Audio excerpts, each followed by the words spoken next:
Ok. Bueno, ¿qué lesiones vamos a encontrar en tórax y abdomen? Lesiones deportivas.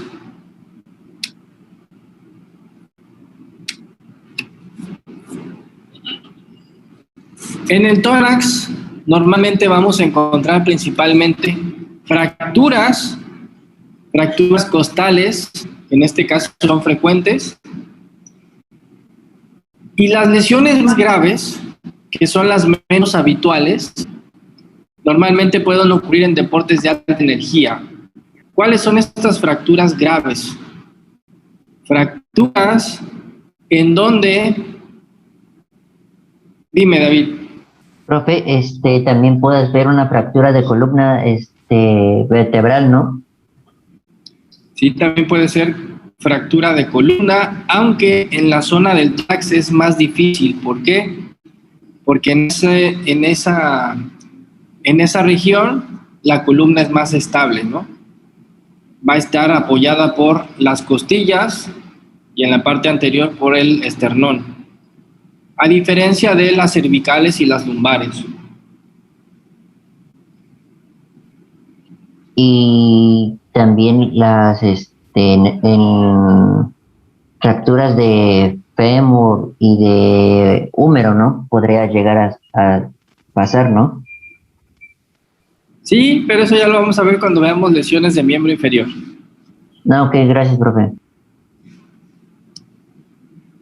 Entonces, las lesiones graves en el tórax normalmente suelen ser aquellas que se acompañan de inestabilidad. La costilla se puede ir hacia posterior y puede lacerar la pleura, causándonos complicaciones como un neumotórax, ¿no? Aunque no son tan frecuentes. ¿Qué signos y síntomas vamos a encontrar cuando tenemos fracturas costales? Vamos a encontrar principalmente dolor a la respiración, deformidad en la zona lastimada, puede ser que tengamos o una protusión o una depresión a nivel de la costilla. Tenemos que observar que tengamos un contorno normal, edema, cambios en la coloración,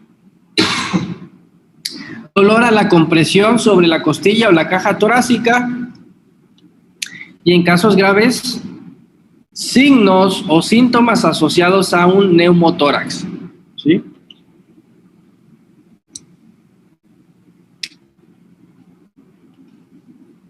¿Cómo generamos el diagnóstico? Pues el diagnóstico va a depender fundamentalmente del mecanismo de la lesión.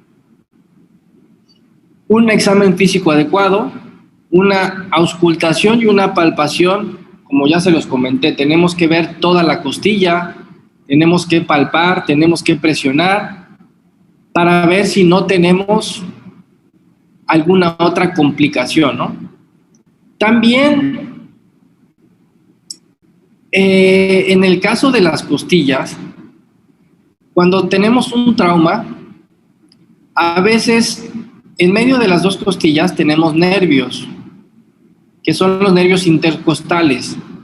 Los nervios intercostales se irritan después de un trauma y también generan una respiración dolorosa, ¿no? Es un aneurisma intercostal, como se llama. Entonces, para poder corroborar el diagnóstico o hacer un diagnóstico diferencial, pues tendríamos que someter al paciente a un estudio de rayos X, ¿no? Ver si no solamente es una irritación nerviosa, un neuroma intercostal, o si realmente es una fractura de costilla, ¿no?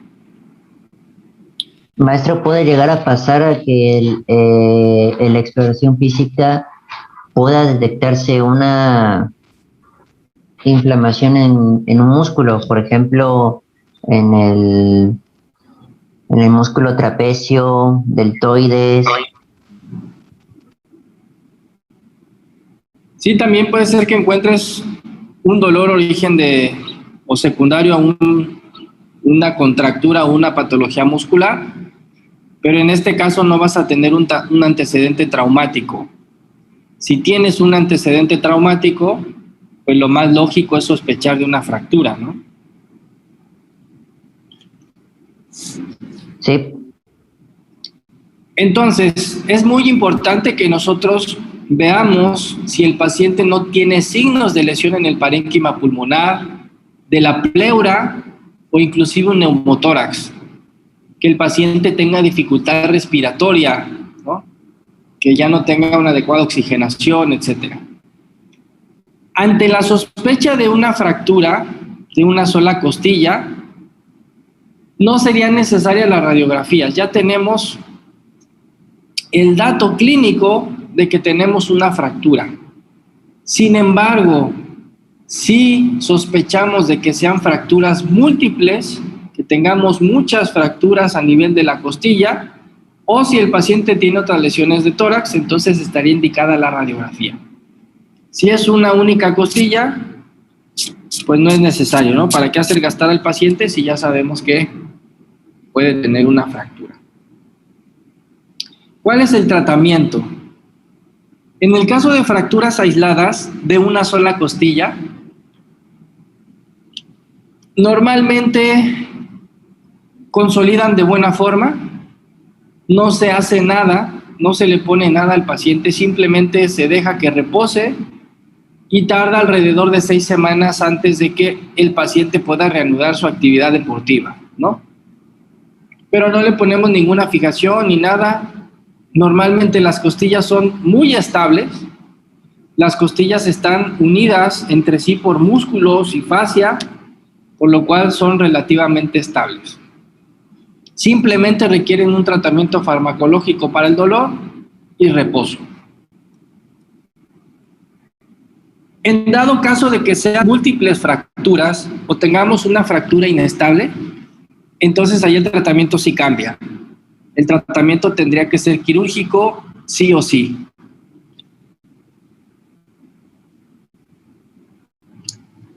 ¿Qué encontramos en el abdomen? En el abdomen lo que vamos a encontrar más bien son hernias.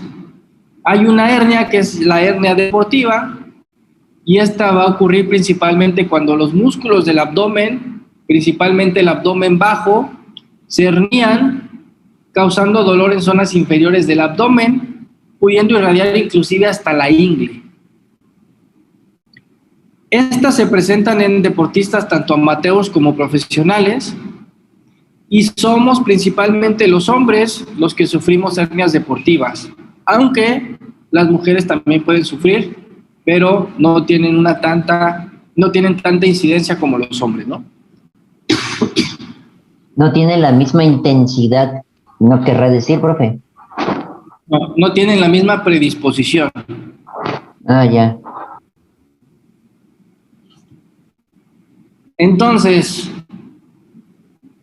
inclusive aquellos atletas que tengan músculos fuertes abdominales están propensos a sufrir hernias deportivas. Y estas se van desarrollando por fuerzas creadas de manera que vamos a tener contracciones simultáneas de la pared abdominal, del músculo liso, que tiran en diferentes direcciones y pueden llegar a generar desgarros. Y estos desgarros pues generan que haya o se produzca la hernia, ¿no?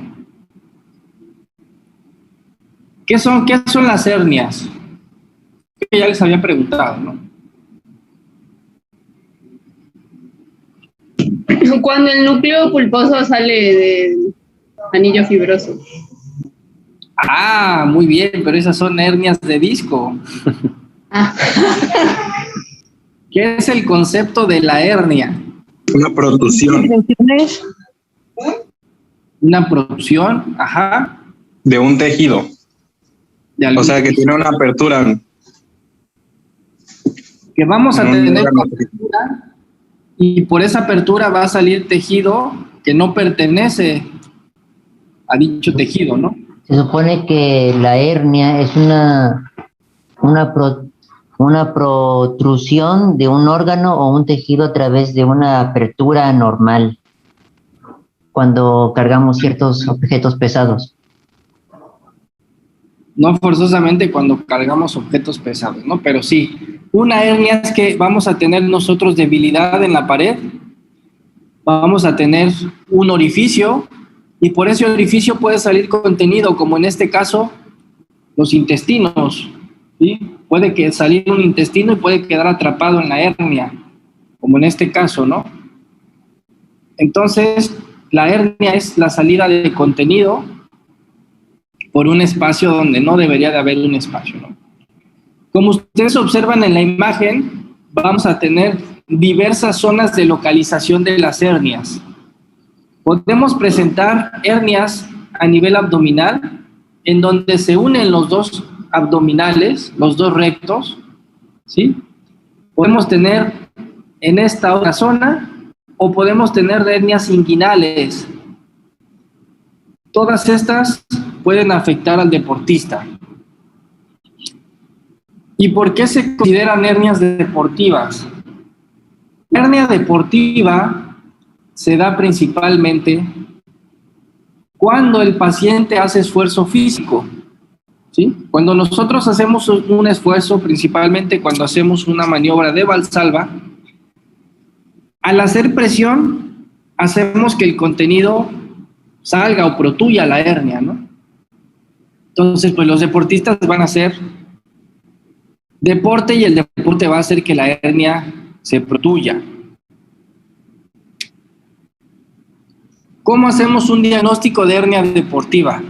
La hernia deportiva se puede confundir, o muchos la confunden con una osteopatía dinámica de pubis. Nos genera una sintomatología muy similar. El diagnóstico, entonces, lo vamos a basar fundamentalmente en su historia clínica, un examen físico, que en este caso podemos nosotros realizar para descartar otras patologías de dolor inguinal. También pueden utilizarse la resonancia magnética, pero no siempre es positiva. ¿Por qué no va a ser positiva la resonancia magnética?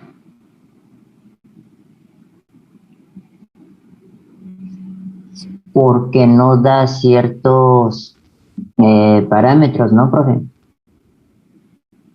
Porque no da parámetros.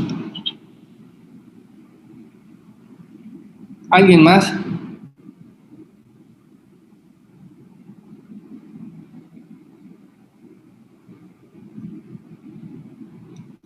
¿Cómo está el paciente cuando le realizan una resonancia magnética? En reposo, o sea, bueno, sin actividad. Así es. Entonces hay muchas hernias. No va a tener la presión que para que se muestre, ¿no? Exacto. Hay muchas hernias que solamente se hacen evidentes o protuyen cuando estamos haciendo un esfuerzo físico. Entonces, si yo le hago una resonancia magnética y el paciente está en reposo, puede ser que no vea ninguna hernia. Entonces, ¿qué es lo conveniente? Lo conveniente es hacerle un estudio de ecografía, pero una ecografía dinámica, donde yo voy a estar viendo el tejido y le pido al paciente que haga la maniobra de Valsalva o que haga un movimiento, haga un abdominal y veo si el tejido sale o si se hace evidente la hernia, ¿no? Es un estudio dinámico, se llama ecografía dinámica.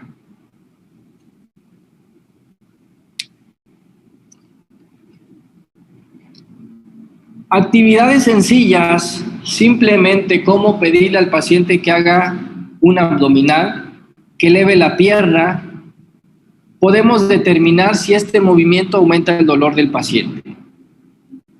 Si el dolor se intensifica durante la actividad, aumenta la probabilidad de que tengamos una hernia deportiva.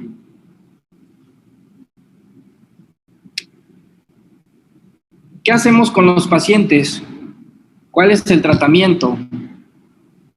Pues en este caso no hay otra cosa que hacer más que intervenir de forma quirúrgica al paciente. Se tiene que reparar el defecto, se tiene que poner, en este caso se le pone al paciente una malla para evitar precisamente que los tejidos salgan de su sitio o se protuyan. Posteriormente a esto, se arma un programa de rehabilitación dependiendo cada paciente y Prácticamente entre el 65 y 90% de los atletas que son sometidos a cirugía son capaces de volver a su actividad deportiva regular dentro de las 6 semanas siguientes, ¿sí?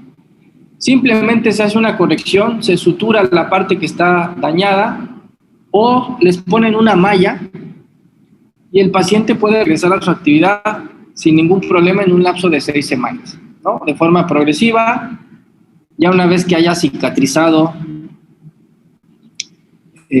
la zona donde le hicieron la intervención. Y bueno, con esto concluimos lesiones de tórax y abdomen. Profe, pregunta, ¿por qué se le aplicaría una malla a esa zona? Como lo que usted dijo, ese material. Para que no se salga, porque lo que tú vas a tener es un defecto anatómico, ¿sí? Puede ser que tengas un músculo o una pared débil o que realmente no tengas una pared adherida. Entonces, si tú no corriges eso, se va a salir por ahí el contenido y vas a tener la hernia. ¿Qué se hace? Pues se pone una malla por debajo para que la malla impida que salga el contenido por esa deformidad anatómica, ¿no? ¿Y no le causa, por ejemplo, al paciente una molestia o una incomodidad por cierto material puesto todo el tiempo? No, la malla es de un material biodegradable. Lo que hace la malla es que va a generarte un tejido fibroso, un tejido cicatrizal, ¿sí? Entonces se va a convertir en parte como si tuvieras, haz de cuenta, como si hubieras cerrado el espacio que tenías por donde salía el contenido con tejido fibroso, ¿no? Pero no le genera ningún malestar al paciente. Ah, ok. Ya, gracias, profe. Le vas a quitar el dolor que tenía cuando hace actividad física. ¿Y eso no le hace, por ejemplo, no le provoca un cansancio considerable? No le genera ningún cansancio ni nada. Ah, ok. Gracias, profe. Sí. Es como los pacientes que tienen un bypass, ¿no? ¿Qué es un bypass? Un bypass gástrico.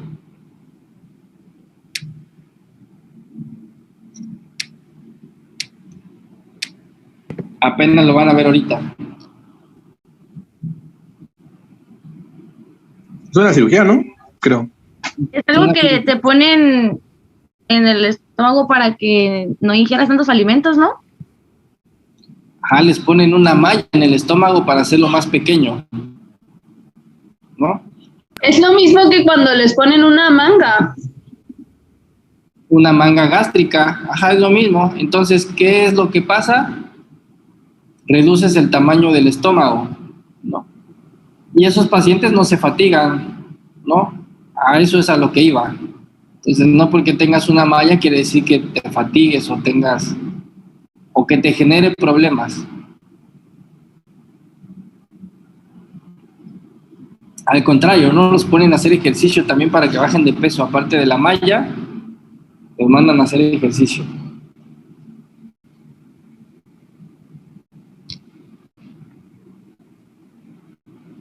Bueno, vamos a ver lesiones deportivas en miembros superiores. ¿Qué lesiones vamos a ver en miembro superior? ¿O qué lesiones vemos en miembro superior? Luxación. ¿Un desgarre? Luxaciones. Fracturas. ¿Desgarre? ¿Cuáles me pusieron en su trabajo de lesiones deportivas? Tendinitis. Rodilla de No, miembro superior. Condilitis. Hombro de lanzador. Epicondilitis. Hombro de lanzador. ¿De tenista? El del boxeo. Fractura de boxeador. Fractura de boxeador, aunque la fractura de boxeador en realidad no es porque sea o les dé mucho a los boxeadores, sino se le da el nombre no por el deporte, sino por la forma o el mecanismo de lesión, ¿no? Que el mecanismo de lesión es un impacto directo con el puño cerrado, que genera una fractura del quinto metacarpiano, pero no es que sea relacionado con el deporte del boxeo, ¿no? Porque ellos sí tienen su protección, tienen su vendaje y todavía los guantes que evitan que se fracturen. Bueno, vamos a empezar de arriba hacia abajo. Vamos a empezar con las lesiones de hombro, lesiones agudas en el hombro. Entonces, normalmente se los voy a dividir de esta forma. ¿Cómo se dividen las lesiones deportivas? En lesiones agudas y traumáticas y lesiones por sobreuso o lesiones crónicas. Puede estar Ahora, también, en agudas, en subagudas, crónicas o moderadas, ¿no, profe? no, eso es una clasificación de la gravedad, David. No, ya. En este caso, acuérdate que las lesiones deportivas las clasificábamos en dos: lesiones agudas o traumáticas, o lesiones crónicas o por sobreuso o sobreesfuerzo, ¿no? Entonces, específicamente, ¿cuáles son las lesiones agudas en el hombro? ¿Una luxación?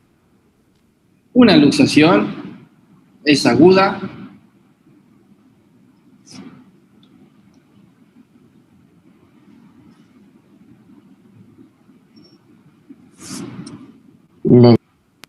Hombro. ¿Qué preguntó? ¿Lesiones de hombro? Agudas en el hombro. Luxaciones. ¿Qué más? Pues como que agudas, cuando suceden todos son agudos, ¿no? No. ¿Cómo clasificábamos las lesiones deportivas? Ah, ok, que carga y... Exactamente. No todas las lesiones van a ser agudas. Entonces, no en todas las lesiones deportivas vamos a hacer peace and love.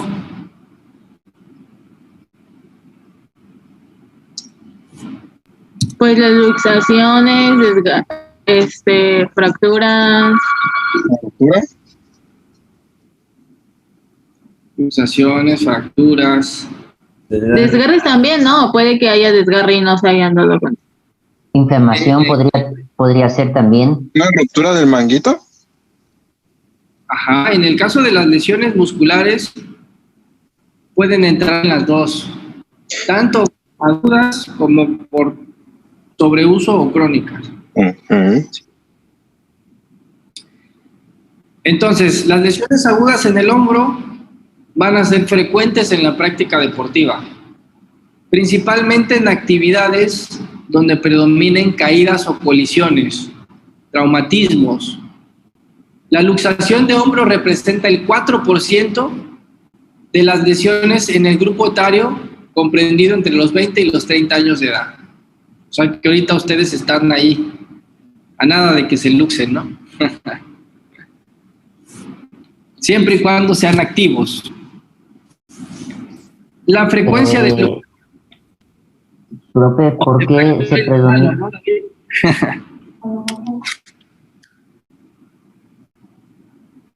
La frecuencia de luxación es 3 veces mayor en el hombre que en la mujer, y casi todas las luxaciones se producen en la cara anterior o son luxaciones anteriores.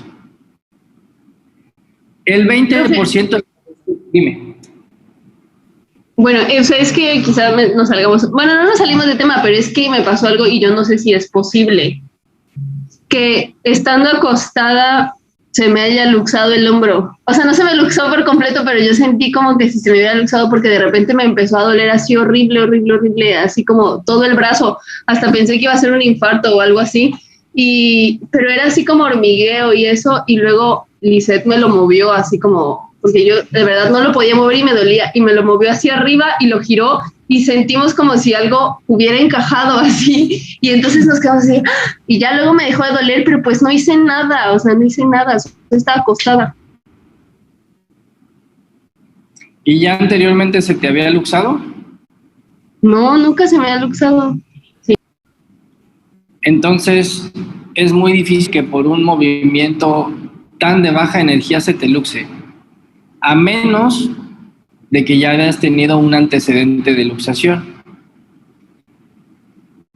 Cuando nosotros ya tenemos una luxación previa y no se somete a una intervención quirúrgica el paciente y no rehabilita, normalmente queda una inestabilidad. Y con cada luxación, hagan de cuenta que cada que se luxa, va haciendo un camino, ¿no? Hagan de cuenta que la cabeza del fémur, perdón, del húmero, tiene un tope, ¿sí? Cuando se luxa, el tope lo va como que limando.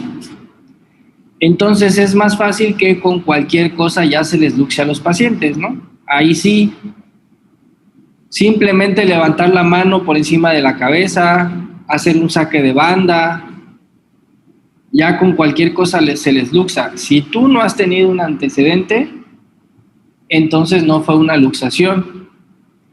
Probablemente fue una subluxación. O sea, que no se salió por completo. O, más comúnmente, de acuerdo a los síntomas que me estás diciendo, tenías una compresión nerviosa, porque tenías datos de afectación del nervio, ¿no? Parestesias, hormigueo. Sí, sentía todo el brazo así como, o sea, como dolor, pero también como entumecimiento, así, no sé, estaba bien raro. De la vida de nada. Ya que Un dolor ardoroso. Ándele. Ese es el dolor nervioso. Puede ser que hayas estado en una mala postura o algo y comprimiste el nervio, ¿no? Ok. Gracias. Son 800 pesos de la consulta. Que me lo dé a mí mejor, profe. Profe, ese día me espanté de verdad, hasta buscamos datos de un infarto en persona joven. No, un infarto es un dolor opresivo en el pecho. O sea, aparte de la irradiación, que a veces tienes una irradiación, pero no es un dolor como el que tú sentiste, ardoroso, y sientes un dolor como si te estuvieran apretando el pecho. Por eso se llama dolor opresivo, ¿no? Como si alguien te estuviera abrazando fuerte y te estuviera apretando el pecho. Ah, ok. Entonces no me iba a morir. Todavía no, todavía tienes cosas que hacer.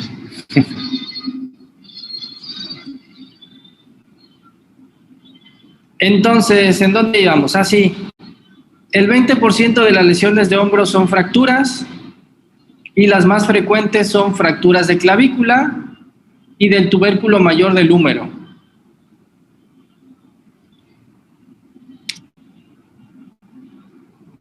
Entonces, ¿qué vamos a encontrar de forma más frecuente en la práctica deportiva? Lesiones principalmente de la articulación acromioclavicular, luxación anterior de hombro o fracturas claviculares. Menos frecuente, pero también podemos tener ruptura del manguito de los rotadores, que esto es crónico, por eso les decía, las lesiones musculares pueden ser crónicas o por sobreuso. Por ejemplo, puedo yo tener una fatiga muscular y esa fatiga me va a desencadenar en una ruptura, ¿no? Bueno, eso ya lo vimos cuando vimos lesión muscular. Fracturas en cualquier zona del fémur, luxación de la articulación externo-clavicular y no pasar por alto otro tipo de lesiones como luxación pero posterior de hombro, plexo braquial, que es lo que te pasó, o alguna lesión vascular. La lesión vascular es diferente. La lesión vascular es cuando se comprime un vaso y en este caso vamos a tener disminución del pulso, vamos a sentir nuestra mano fría, entumecida.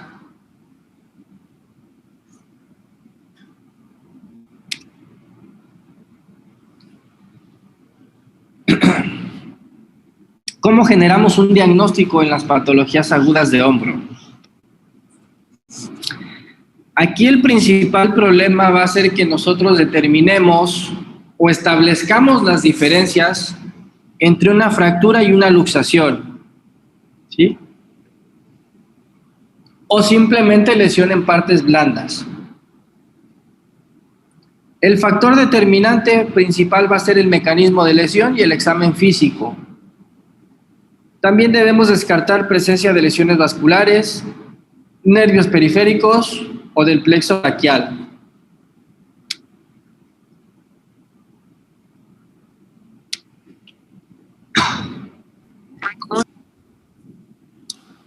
¿Cómo hacemos una adecuada anamnesis, una exploración? Entonces, lo más importante es detectar el mecanismo de lesión, ¿no? Yo desde que veo cómo se está cayendo un paciente ya sé qué tipo de lesión puede tener, ¿no? Hay que conocer los mecanismos de lesión.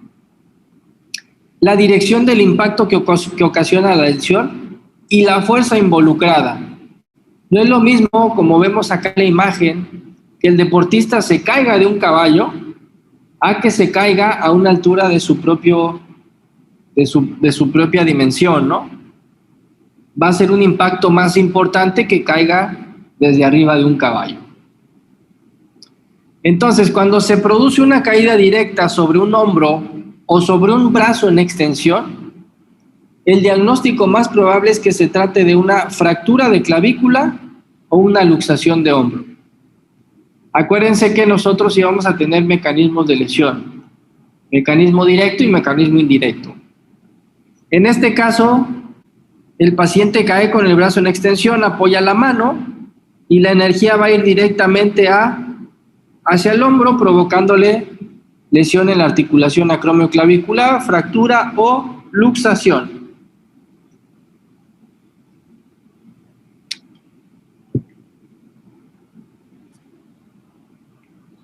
Y lo que hice con Araceli, es importante recabar antecedentes de lesiones previas o problemas crónicos en el hombro, porque esto nos va a dar datos de si efectivamente puede ser una luxación con un mecanismo de energía cada vez más bajo o no se trata de una luxación, ¿no? En pacientes de mediana edad o edad avanzada, los cambios degenerativos del manguito rotador van a predisponernos a tener una mayor frecuencia principalmente de rupturas en estas estructuras que en deportistas más jóvenes. Entonces hay que ver los factores de riesgo. Mientras más grande sea mi deportista, pues más propenso va a ser a tener patologías, afecciones, etcétera, ¿no? Fracturas de clavícula. Ya vimos nosotros mucho de todas estas patologías en el semestre anterior, ¿no? Las fracturas agudas ya las vimos prácticamente. Fractura de clavícula, el mecanismo de lesión es una caída sobre la mano con transferencia de fuerza sobre el brazo y hasta el hombro. Estas son más frecuentes en niños pequeños y en adultos mayores, y la localización más frecuente es en el tercio medio, como vemos acá en la imagen, ¿sí? Es la localización más frecuente de la fractura. Si se localiza más hacia acá, sospecharemos más bien de lesión ligamentaria, una lesión de la articulación acromioclavicular, o en el otro extremo, lesión de la articulación esternoclavicular.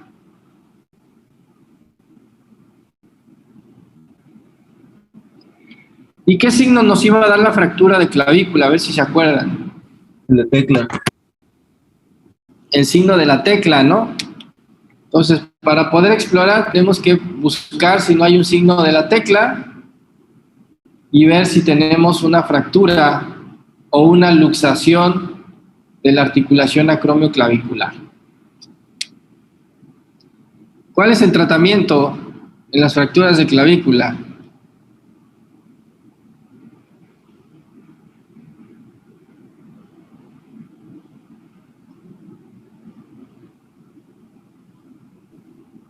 Inmovilización, ¿no?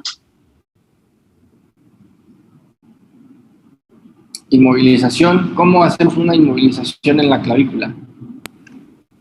Profe, al menos yo tengo un compañero que no tiene mucho que se fracturó la clavícula y fue directo a cirugía a él, en que le pusieron placas y pues mantener en reposo, se mantuvo en reposo como mes y medio, y pues ya después puro fortalecimiento fue el que dijeron que siguiera con su movilización, que moviera el hombro de manera normal y todo para que no perdiera movilidad y se encargara de fortalecerlo.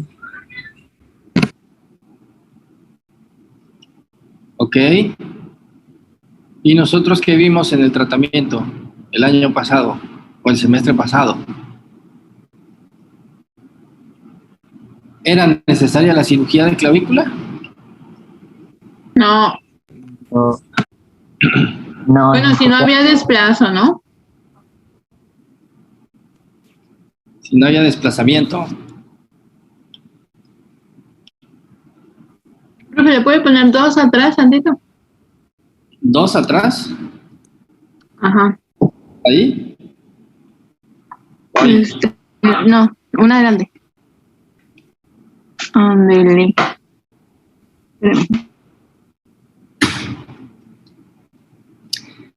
Entonces, ¿cómo hacemos un diagnóstico? Tenemos que mandar al paciente a hacer placas, radiografías simples, proyecciones anteroposteriores y que se incluyan más articulaciones, tanto la articulación acromioclavicular como la esternoclavicular.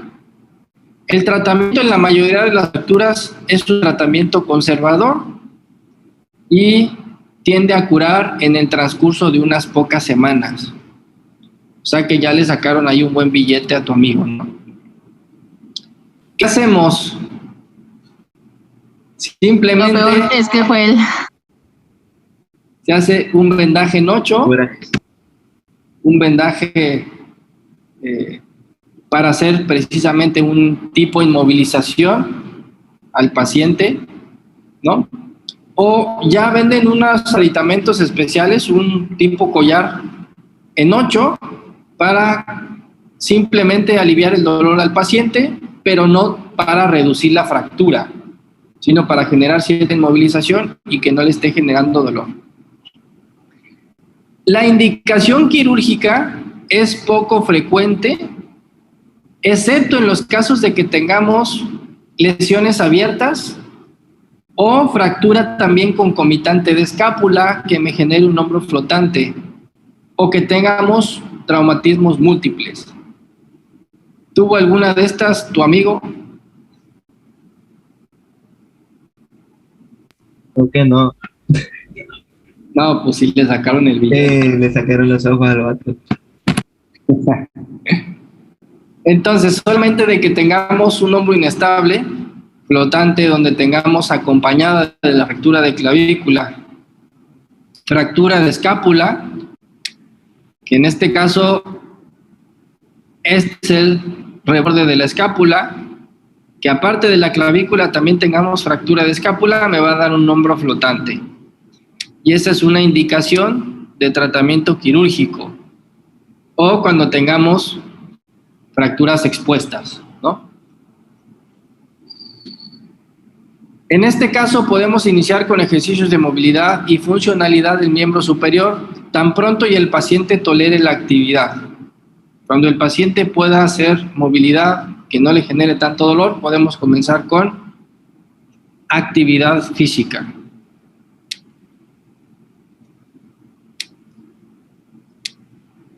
Y les voy a enseñar cómo es el vendaje en 8.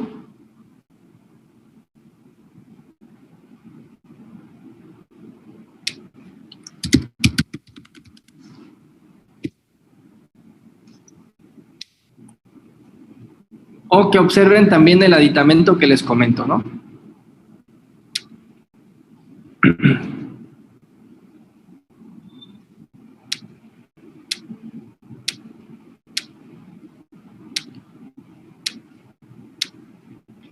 Entonces, ¿cómo se hace el vendaje en 8? Se hace un cruzamiento por la parte posterior y se hace el 8 alrededor del hombro, ¿sí? De manera que estabilizamos nosotros aquí la clavícula. Este es en el como caso decir una mochila, profe. Haz de cuenta como si tú quisieras hacer una retropulsión de hombros, ¿no? O están estos aditamentos que ya los venden, en donde pues precisamente se le pone al paciente y ya para que estabilicemos nosotros aquí la clavícula, sin necesidad de sacarle el billete al paciente con la cirugía, ¿no?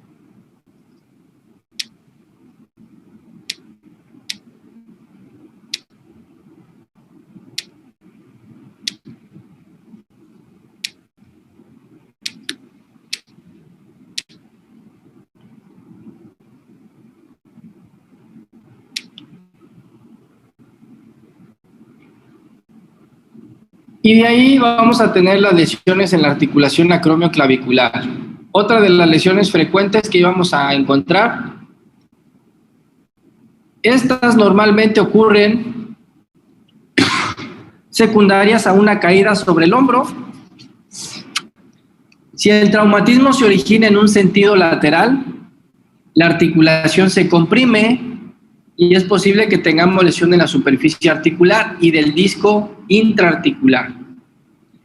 Si la energía o el impacto proviene del ángulo superior, el hombro junto con la escápula son impulsados hacia abajo, mientras que la clavícula permanece en su sitio, y este mecanismo lesiona los ligamentos coracobraquiales e incrementa el grado de luxación. Entonces, dependiendo el ángulo de donde se impacte, va a depender también el tipo de lesión que voy a tener, ¿no? Maestro, ¿no requiere también del tipo de objeto de donde se impactó, no? No, pues el objeto puede ser, por ejemplo, en el fútbol americano, ¿no? Que directamente ellos van y chocan un tackle.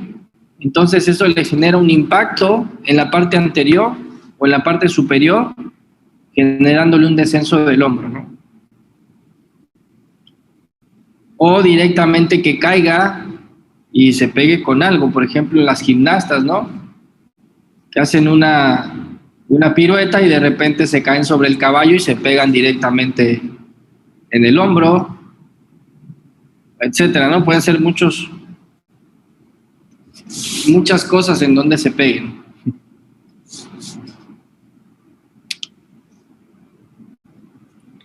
Entonces, ¿cómo hacemos un diagnóstico? Principalmente vamos a encontrar presencia de edema y dolor, que también se puede acompañar de luxación superior, posterior o inferior de la clavícula. Y la lesión en este caso se va a estratificar de acuerdo a los resultados radiográficos.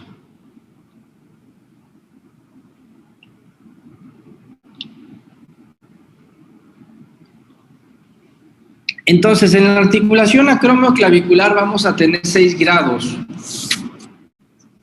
El primer grado es cuando solamente tenemos lesión de la cápsula, pero sin luxación. Se mantiene en su sitio. Es un esguince de primer grado, podríamos llamarlo así también, ¿no? La de segundo grado es igual que el primero, pero vamos a tener ya una subluxación superior o incremento del espacio articular en comparación con el lado sano. En tercer grado ya vamos a tener una luxación completa de la cápsula y desgarro de los ligamentos coracoclaviculares. La de cuarto grado, sumamos todas las afecciones del tercero, pero con una luxación posterior y penetración de la clavícula en el arco superior del músculo trapecio, secundario al desgarro de esta inserción o de la inserción de este músculo, ¿no? El quinto grado es cuando vamos a tener una luxación superior, secundario a un desgarro de la inserción del deltoides a nivel de la tuberosidad deltoidea. Y por último, el sexto grado, donde tenemos una luxación inferior de clavícula, en donde queda comprimida la clavícula por debajo de la apófisis coracoides. Prácticamente la clavícula se mete debajo de la apófisis y queda ahí comprimida.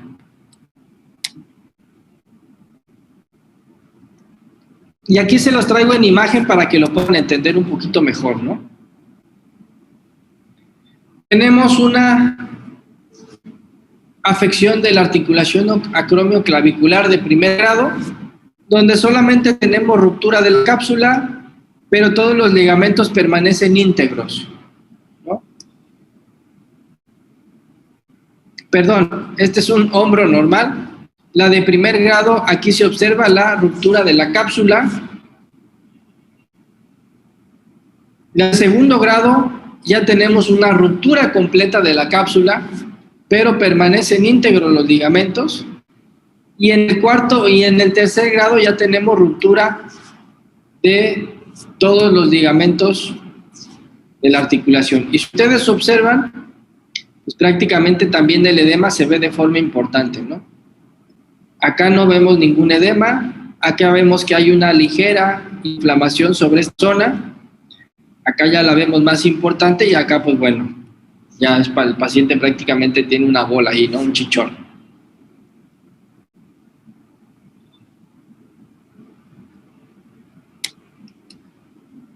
¿Qué hacemos con estos pacientes? ¿Cuál es el tratamiento?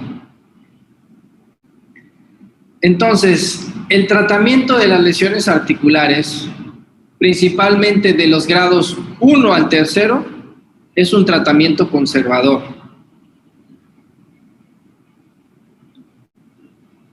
Vamos a tener buen pronóstico y en la mayoría de los casos, los defectos de alineación y la inestabilidad solo van a generar problemas estéticos.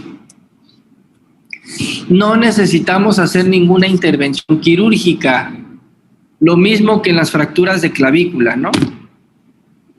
Solamente que el paciente quiera corregir de forma estética es como se somete a cirugía. De lo contrario, no tiene ninguna funcionalidad. En este caso es lo mismo, solo que el paciente quiera corregir esos defectos de alineación o problemas estéticos, es como se somete a cirugía, del primero al tercer grado. En los grados posteriores, en donde ya vamos a tener un grado significativo de luxación, el tratamiento es quirúrgico sí o sí. Hay que reparar esos ligamentos para darle nuevamente estabilidad, ¿no? El último grado, que era el que les comentaba, que es el más grave, la clavícula se viene para acá abajo, se mete y se impacta aquí directamente y genera una compresión a nivel articular, ¿sí? Es la de sexto grado, con una luxación inferior.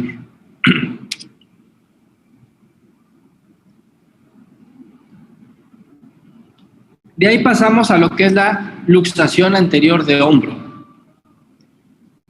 Acuérdense que de todas las lesiones,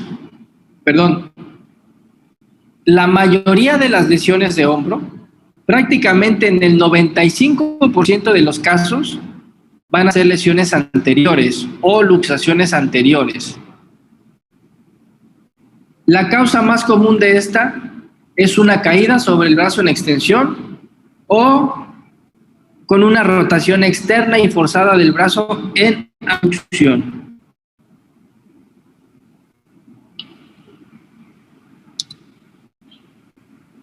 ¿Qué signos y síntomas encontramos cuando hay luxación? Normalmente el paciente va a tener o va a tender a sostener su brazo en una posición de ligera rotación externa y abducción, una posición antiálgica, una posición que no le genere dolor. Encontramos restricción importante de la movilidad y también podemos observar alteración del contorno del hombro principalmente por encima del deltoides. ¿Qué tenemos que hacer? Examinar también la inervación, principalmente la sensibilidad cutánea del lado lateral por encima del deltoides.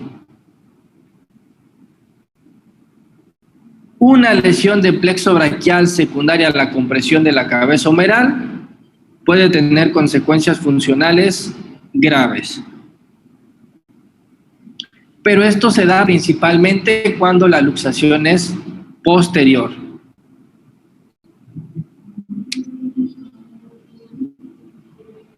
¿Cuál es el diagnóstico? Es necesario que hagamos un estudio radiológico para que podamos determinar la dirección de la luxación y descartar fracturas. Pero si ya sabemos que en el 95% de los casos las luxaciones son anteriores, pues vamos a hacer un tratamiento como si fuera una luxación anterior. A menos de que el paciente tenga otros datos clínicos como afectación vascular o nerviosa, sospecharemos de una posterior.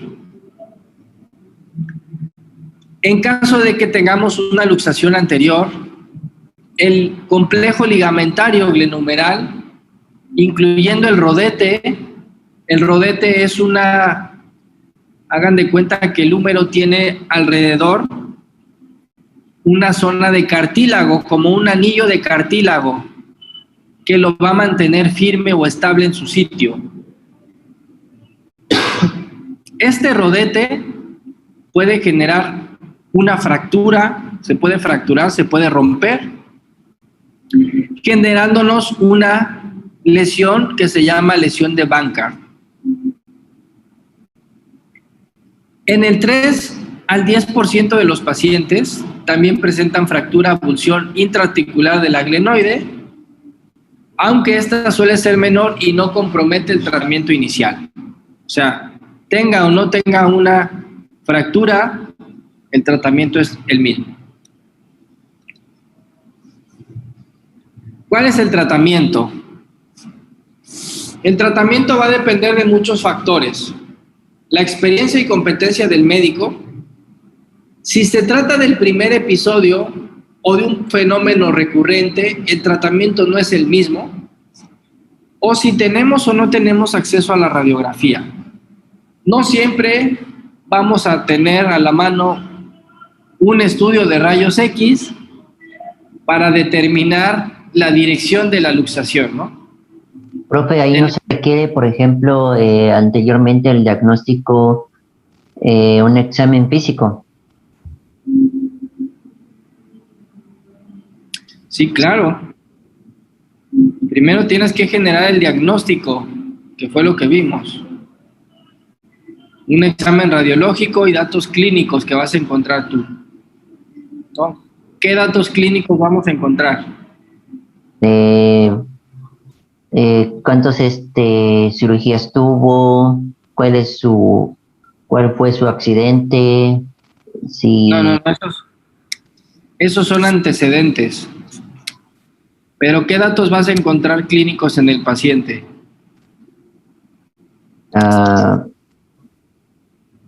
No sé si puedes ver un hombro con un contorno alterado. Normalmente es evidente cuando hay una luxación de hombro. Y la cirugía, supongo, ¿no? Por la cicatriz. No, David.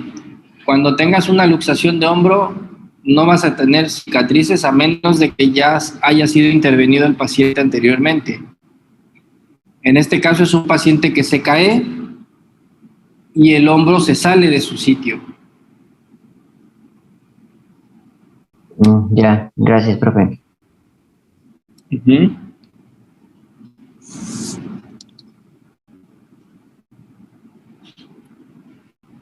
Entonces, ¿qué tenemos que hacer cuando tenemos un paciente con un hombro luxado?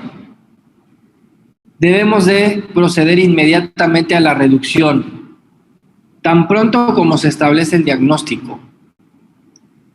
¿Por qué? Porque es más fácil que se haga una reducción temprana, porque vamos a tener menos edema, menos espasmo, y va a ser más fácil que podamos hacer la reducción.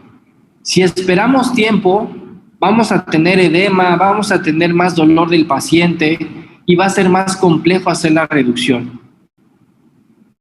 Y luxaciones no tratadas durante un periodo prolongado aumenta el riesgo de tener lesiones neurovasculares. Puede ser que esté comprometiendo mi nervio, puede ser que me esté afectando, y si yo no hago una adecuada reducción, puedo tener afectación nerviosa que después pues, va a tener repercusiones funcionales, ¿no? El nervio ya no se va a recuperar cuando es sometido a un estrés importante. ¿Cómo hacemos una reducción de hombro?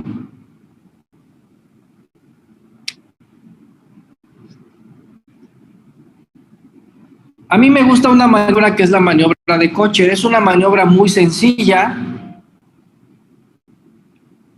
y ya no se hace como se veía en los videos o en las películas, ¿no? Esto que se llama la maniobra hipocrática. La maniobra hipocrática consistía en hacer una tracción sobre el hombro.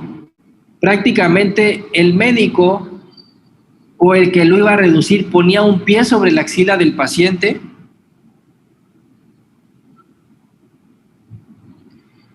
traccionaba hasta que se le redujera el hombro. Pero esto provocaba más daño, más lesión al paciente, por lo cual no se ocupa. O también lo que hacían era meterle una toalla por acá abajo, un médico lo jalaba para allá, otro para acá, y bueno, prácticamente se veía como una película de terror eso, ¿no? ¿Qué se hace? Se hace una maniobra que es la maniobra de Kocher. La maniobra de Kocher es una maniobra muy sencilla, donde se hace una tracción axial, se jala el brazo, se mantiene todo el tiempo la tracción, posteriormente se hace una abducción, rotación interna, y posteriormente se hace una, rotación externa y posteriormente se hace una rotación interna del brazo. Y en este momento es cuando la articulación entra de forma muy sencilla, sin necesidad de estar haciendo sufrir tanto al paciente, ¿no?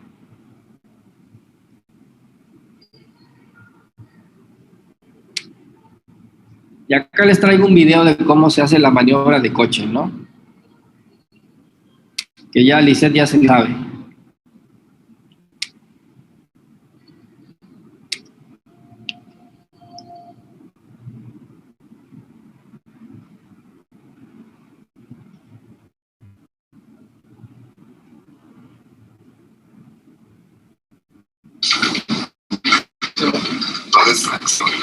Hacia mí. Y entonces son 4 movimientos. Abducción del hombro. Nunca suelto la tensión. Se siente, a veces se siente cuando entra y a veces no. Hay una pequeña presión. Entonces, acción. Rotación externa del hombro. Aquí es donde entra. A veces los llevo hasta por acá para seguir cómo entra la articulación a su lugar. Entonces llevamos 2 movimientos, abducción y rotación externa. Aquí hasta se presta para accionar y rotar de una manera muy fácil. Entonces aquí casi se siente que... Entonces, codo hacia un codo hacia línea media y rotación interna. Kocher. Cógese, pero pues.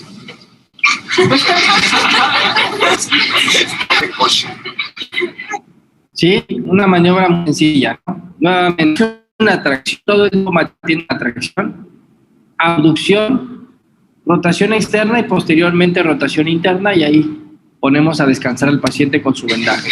A ver, ¿quién lo quiere hacer? Alana, entonces, acción, sí, hacia mí. Y entonces son 4 movimientos. Abducción del hombro. Nunca suelto la tensión. Se siente, a veces se siente cuando entra y a veces no, hay una pequeña crepitación. Entonces, extracción, rotación externa del hombro. Aquí es donde entran ahí. A veces los llevo hasta por acá para sentir cómo entra la articulación asuntal. Entonces, llevamos dos movimientos, acción y rotación externa. Aquí hasta se presta para accionar y rotar de una manera muy fácil. Entonces aquí sí se siente que entonces, codo, o sea, nunca hay rotación, hacia la línea media y rotación y coxos. ¿Sí? Sencillo, ¿no? Sí.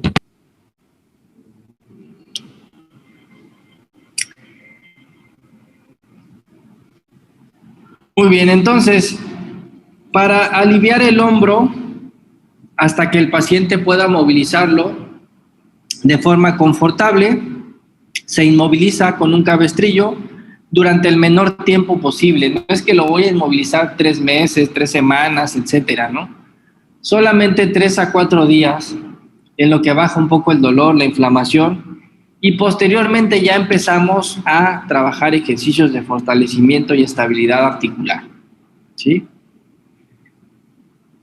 Ejercicios para la amplitud de movimiento, para fuerza, ejercicios que ustedes ya saben hacer, ¿no? ¿Qué ejercicios le pondrían aquí al paciente? Pues fortalecimiento de deltoides, bíceps, rotación, manguito. Para movilidad, el ejercicio de bastón. Antes de contraindicados los péndulos. Reeducar.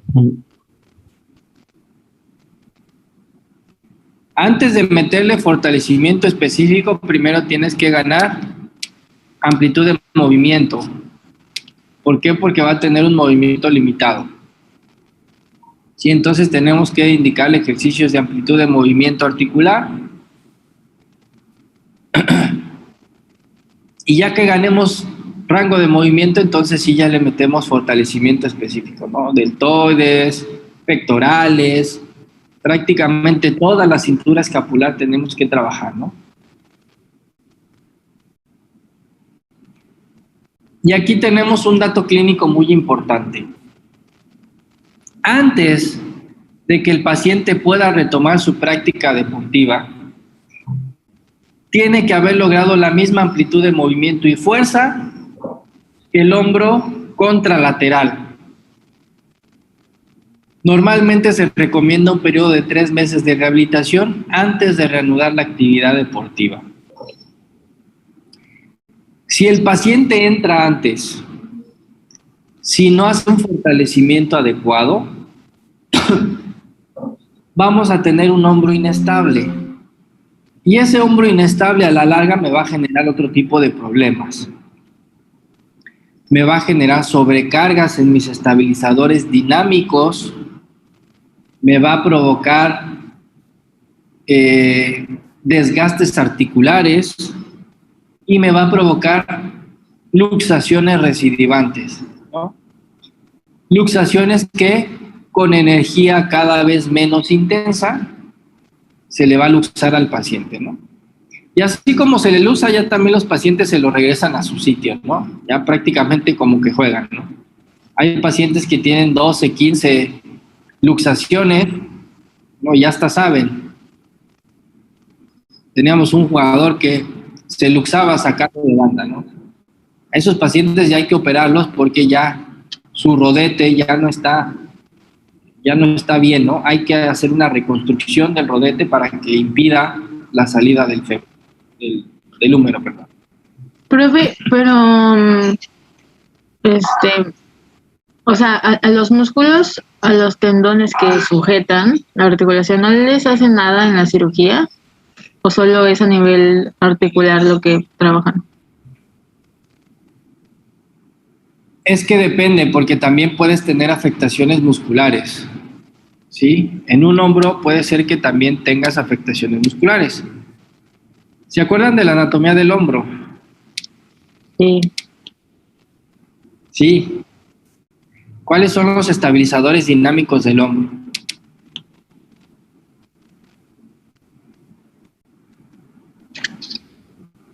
Pues manguito rotador, ¿no? El manguito rotador, ¿no?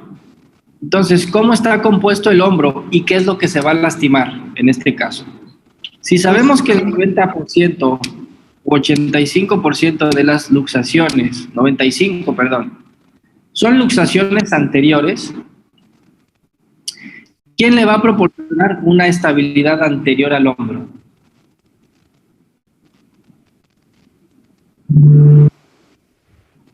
Estabilidad anterior. A ver, primero vamos a partir de ahí, ¿no? ¿Cuál es la parte anterior acá y cuál es la parte posterior?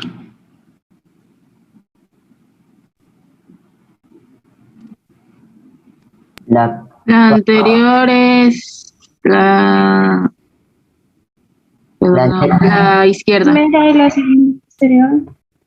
Y a la derecha posterior. Aquí tienen su apófisis coracoides y aquí tienen su acromio, ¿no? ¿Cuál está en la parte posterior? Acromio. Entonces,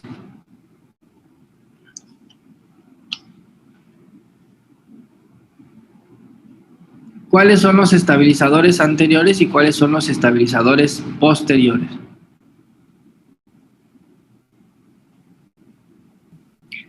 El subescapular. Como ustedes ven aquí en la imagen, vamos a tener solamente 3 ligamentos. En una de las articulaciones más móviles, que es el hombro, solamente tenemos 3 ligamentos que estabilizan la articulación. Los demás estabilizadores son los tendones del manguito rotador, ¿sí?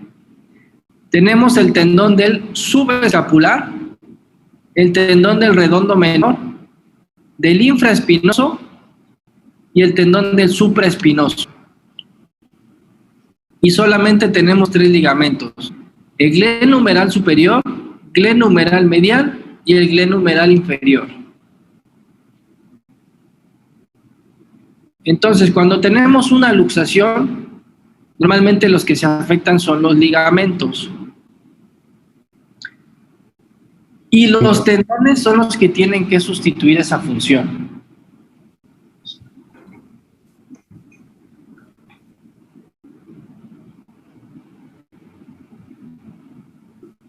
¿Sí?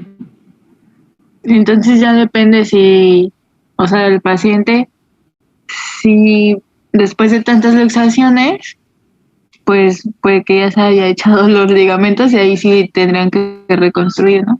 No, se va a echar los ligamentos, sí. Pero, a ver, déjenme ver si tengo por aquí una imagen. ¿Dónde? Es que hagan de cuenta que aquí donde entra la cabeza, alrededor vamos a tener un cartílago.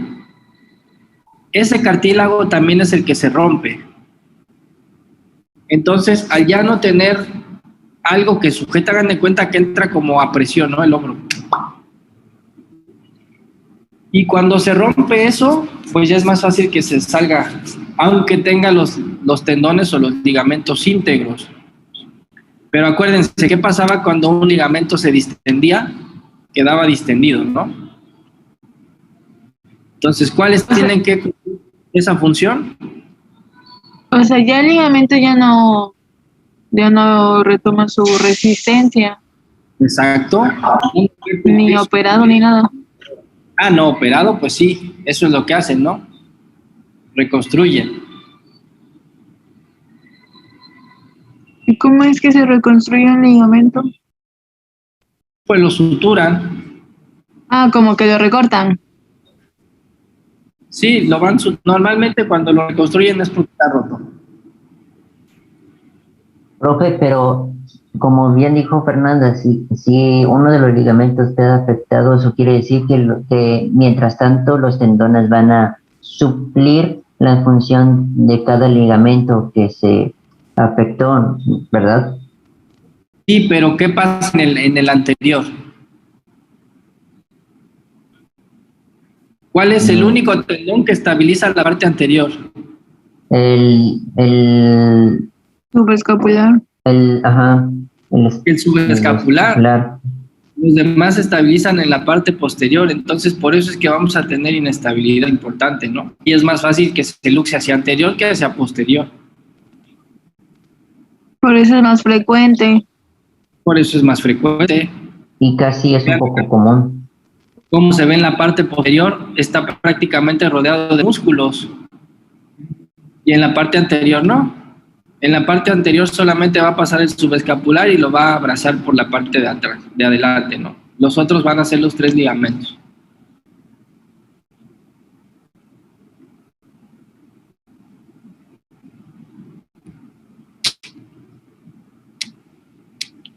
Entonces, si el paciente no fortalece, no rehabilita, va a tener un hombro inestable y lo va a hacer más susceptible a tener luxaciones recidivantes. Y tiene que esperar tiempos de cicatrización. Los deportistas son muy desesperados y quieren regresar antes de tiempo, ¿no? Entonces, si no respetan tiempos de cicatrización, va a pasar lo mismo. Vamos a tener un hombro inestable. ¿Y cuáles son los que van a trabajar de más? Los estabilizadores dinámicos, ¿no? ¿Y qué pasa si yo le meto una excesiva carga a mis estabilizadores dinámicos? Eso puede prolongarle más a un hombro inestable, ¿verdad? Aparte del hombro inestable, ¿qué pasa si yo le meto tensión? A un hombro inestable yo le ejerzo mucha carga. ¿Qué pasa con mis estabilizadores dinámicos? ¿Qué vimos en las tendinopatías? Iban a tener un sobreesfuerzo, iban a tener una carga excesiva, íbamos a tener tendinopatía. ¿De dónde? Pues del manguito rotador, ¿no?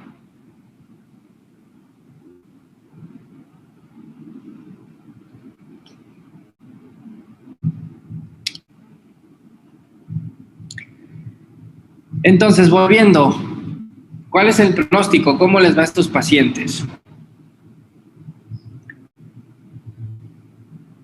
Hay una frecuencia muy elevada de recurrencia. Tenemos prácticamente del 46 al 95% en deportistas jóvenes y activos. Sin embargo, no existe la indicación quirúrgica para el primer episodio de luxación. Si se trata del primer episodio, reducimos, inmovilizamos 3-4 días y posteriormente empezamos a hacer un trabajo de fortalecimiento y etc.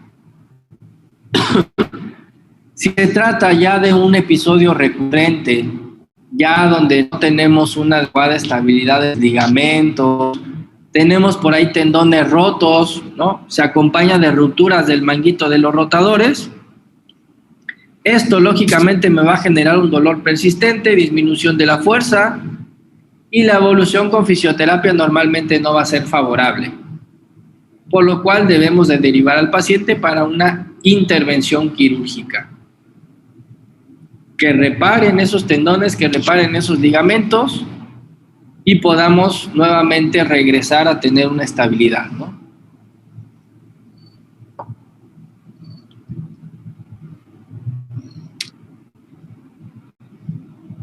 Lesiones crónicas en el hombro.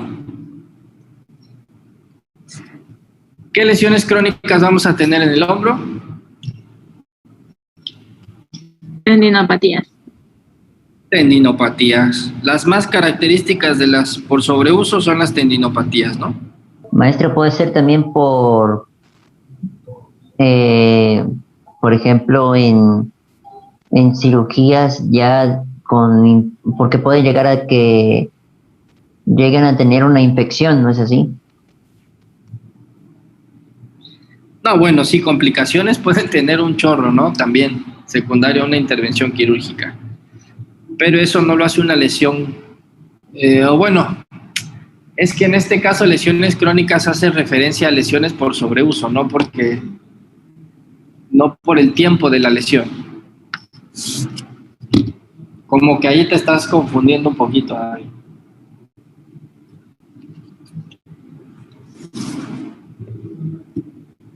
Entonces, ¿cuáles son las lesiones crónicas? Son lesiones originadas o cuadros dolorosos secundarios a un uso excesivo o sobreuso de la articulación, desequilibrio muscular o inestabilidad. Son las lesiones principales en el hombro que se observan en las prácticas de lanzamiento y en deportes como natación, tenis o béisbol, ¿no?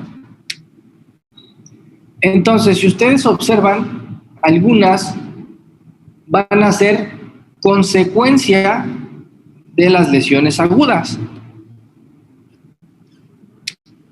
¿no? Si yo tengo un paciente que no rehabilitó bien, que tuvo una luxación y le quedó un hombro inestable, esto me va a llevar a tener patologías por un uso excesivo, una sobrecarga de mis tendones del manguito rotador. En estos casos, la incidencia de lesiones va del 17 al 26%.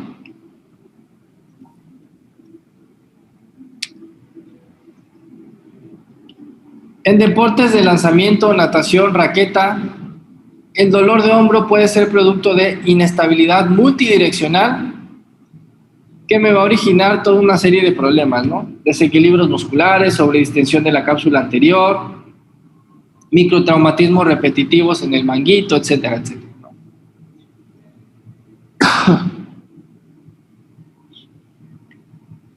En caso de afecciones tendinosas, la compresión del propio manguito me va a contribuir a fenómenos secundarios a la inestabilidad subyacente.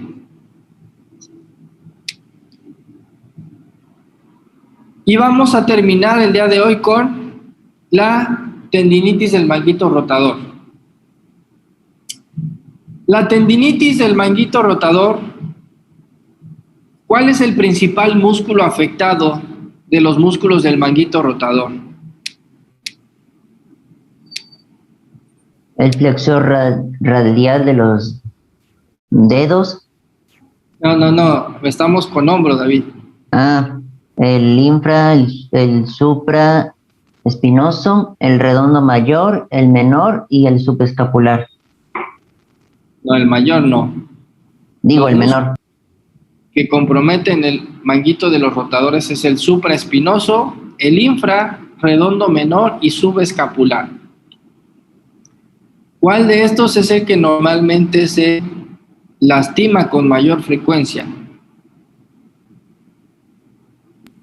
El supra. El supraespinoso. Muy bien. Entonces, una tendinopatía del manguito rotador se debe principalmente a una irritación, inflamación de los tendones en el área subyacente al acromio, que esto también me puede generar una inflamación de la bursa, un pinzamiento subacromial, lo que es conocido como hombro de pitcher. Sí me lo pusieron todos en su trabajo, ¿eh? Ocasionalmente, después del uso repetitivo del manguito, el húmero sube hasta pinzar el manguito, irrita la bolsa supracromial y generándome ahí un pinzamiento, ¿no? Entonces, acá tenemos una imagen. Este que vemos acá es el músculo supraespinoso. Cuando nosotros hacemos un movimiento, una abducción de hombro, y acá tenemos una bursa inflamada, vamos a tener un pinzamiento del supraespinoso por debajo del acromio, y es lo que genera un pinzamiento subacromial. Es cuando el paciente normalmente va a tener un arco doloroso o solamente le duele en cierto punto y después dice que le deja de doler, ¿no? Cuando se pinza normalmente acá en esta zona. Entonces, ¿qué signos y síntomas encontramos? Vamos a tener debilidad, dolor principalmente en actividades que se realizan por encima de la cabeza, como por ejemplo, secarse el pelo, estirar la mano. También vamos a tener sensación de chasquido en el hombro, dolor al apoyo. Y se han descrito 3 estadios en la disfunción del manguito de los rotadores. El primer estadio, simplemente tenemos una inflamación aguda, en el caso de la bursa, con edema y aumento de volumen. En el estadio 2, es cuando ya tenemos formación de fibrosis con modificaciones crónicas que van a ser irreversibles. Y por último, si el paciente continúa haciendo actividad, si no le presta atención, no se atiende, vamos a tener degeneración creciente y ruptura de alguno de los músculos del manguito.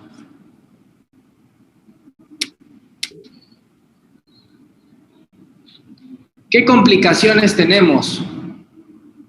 Si no se trata, el movimiento se va a ir volviendo cada vez más limitado.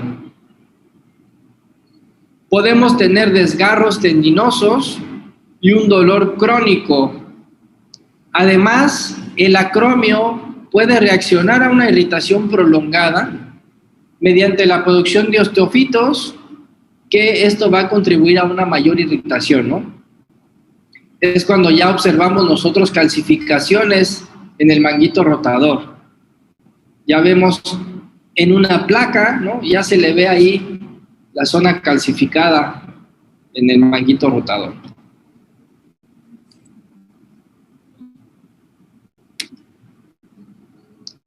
¿Cómo generamos un diagnóstico?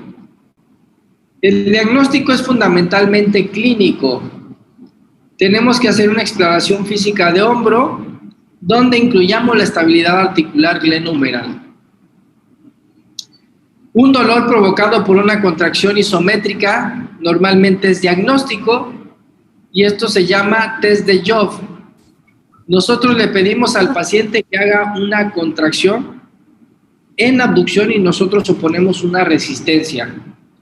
Si tenemos dolor, es positivo, entonces normalmente es diagnóstico.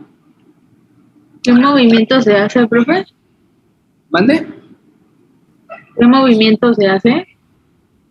Es una abducción con un dedo o el dedo pulgar mirando hacia abajo. Ahorita les pongo un video del test de Job.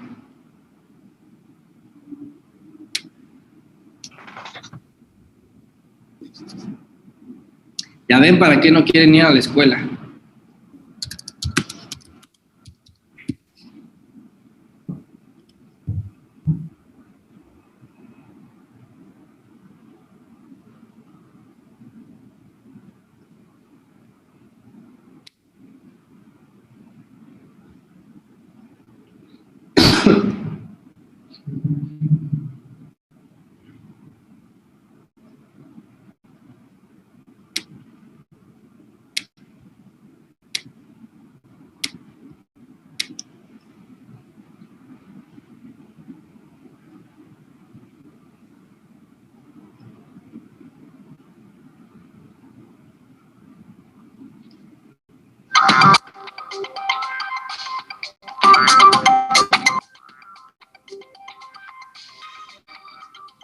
Prueba de Job. Esta prueba valora el estado del músculo supraespinoso. Nuestro paciente se encuentra sentado o en bipedestación y el terapeuta posteriormente al paciente en bipedestación. La posición del paciente debe ser hombros abducidos 90 grados, en rotación interna, con flexión horizontal de 30 grados. Los antebrazos pronados y los pulgares en dirección hacia el suelo. El evaluador colocará sus manos en la parte superior distal del brazo y le solicita al paciente que mantenga esta posición mientras él ejerce una fuerza descendente en dirección hacia el suelo.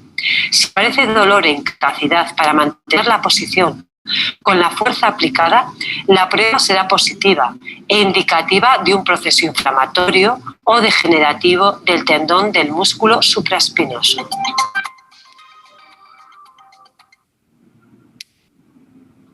Ese es el test de Joff.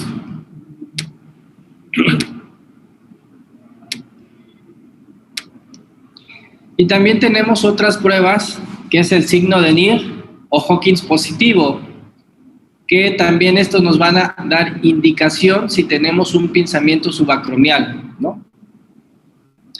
En los rayos X podemos visualizar osteofitos y depósitos de calcio. Es cuando ya tenemos un tendón que está generando calcificaciones, ¿no? Aunque el estudio ideal y correcto es que hagamos una resonancia magnética o ecografía para que distingamos la compresión y el desgarro degenerativo de los rotadores.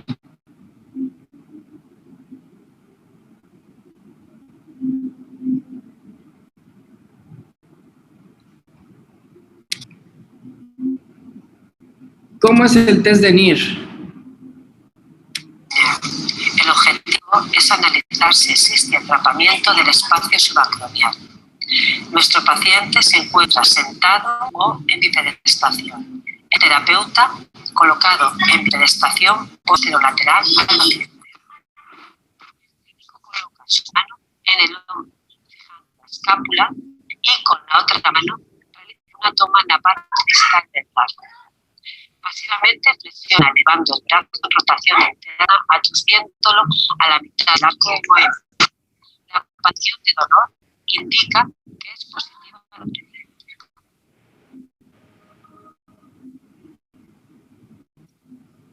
Y el test de Hawkins consiste en hacer una flexión a 90 grados y rotación interna, ¿sí?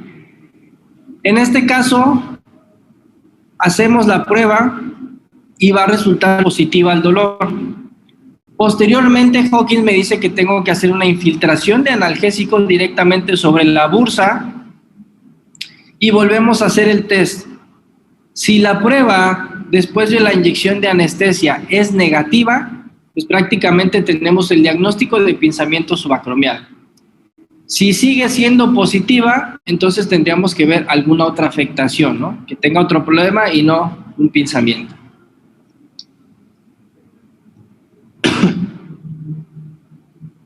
Profe, ¿cómo dijo que se llamaba la primera prueba? El test de Joff. Ándale, esa. Gracias. El test de Joff es específico para manguito rotador o supraespinoso y prueba de Neer y de Hawkins es para pinzamiento subacromial. ¿Qué hacemos en la rehabilitación de estos pacientes? Bueno, pues ya se nos acabó el tiempo. Dejamos la rehabilitación para la próxima semana, para la próxima clase. Presencial, ¿verdad? Presencial. Para que vayan preparando los ejercicios y todo para que los hagan allá, ¿eh? ¿Qué cosa? Para hacer la rehabilitación de hombro, que hagan los ejercicios y todo, de forma presencial. Ah, aquí. De dispositivo. Juegue. Pues listo, chicos, entonces nos vemos el jueves, los que vayan, y los que no, pues nos vemos en línea.